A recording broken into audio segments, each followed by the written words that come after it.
మీద పోతుంటే stand open చేసి ఉంటే మనం ఏం చేస్తామండి?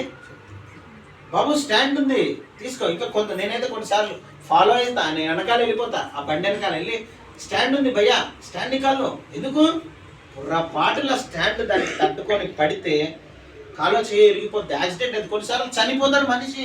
ఆ కుటుంబానికి ఆ వ్యక్తి దూరం అయిపోతాడు. ఒక మనిషి చనిపోవడం మనకి ఇష్టమా? ఆ కుటుంబము నాశనం అయిపోవడం మనకి ఇష్టమా అండి? ఒక స్టాండ్ విషయంలో మనం ఆ వ్యక్తిని ఏమని చెప్తున్నాం? హెచ్చరిస్తున్నాం, బాబు జాగ్రత్త, స్టాండ్ తీసుకో బాబు అని చెప్తాం. అలాంటిది ప్రతి మనిషి పాపంను బట్టి నరకానికి పోతుంటే ఎట్లా సహిస్తామండి? ఎంత బాధ అనిపిస్తుందండి. అయ్యో ఎవరు నశించిపోకూడదు, అందరూ రక్షించబడాలి, అందరికీ ఇది తెలియజేయాలి. అందుకే క్రిస్మస్, ఈ క్రిస్మస్ మేము ఏర్పాటు చేస్తుంది ఏంటంటే, ఇదిగో మేము తీసేసుకున్నాం ఆ స్టాండ్ని, ఆ నరకమైన స్టాండ్ని మేము తీసేసుకున్నాం. ఇంకా ఉన్నది, ఇంకా చాలా మందికి తెలీదు.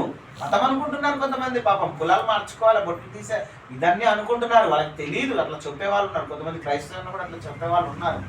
అది కర్మ, ఇంకేం చేద్దాం, అట్లా వచ్చేసింది ఈరోజు. కానీ నిజం, మా జెరూసలేం ప్రార్థన మందిరంలో సత్యం ఏం బోధిస్తుంది తెలుసా? మేము ఒకటే, హృదయం తప్ప దేవుడు ఏమీ అడగడు. ఆయన మన హృదయంలో ఆయన ఆహ్వానిస్తేనంట మనం రక్షకుడిని కలిగి ఉంటాం. భూమి మీద చనిపోతే మనం కట్టుకున్న బట్ట కూడా తీసుకెళ్ళలేము, కానీ రక్షకుడిని మనతో పాటు తీసుకెళ్ళగలడు. ఆయనే పరిశుద్ధ ఆత్మ.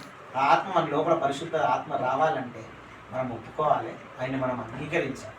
అట్లా నా జీవితాన్ని నేను ఆయన అంగీకరించిన తర్వాత శాంతి, సమాధానము, రక్షణ, ఆ రీతిగా దేవుడు నన్ను ఎంతో గొప్పగా నన్ను ఆశీర్వదిస్తూ నడిపిస్తూ తీసుకొస్తూ వస్తుంది. ఈ రక్షణ ఆనందం ఇతరులకు పంచడం కొరకే ఈ క్రిస్మస్ ప్రోగ్రాన్ని ఏర్పాటు చేశాం. చాలా చక్కగా మనము ఎన్నో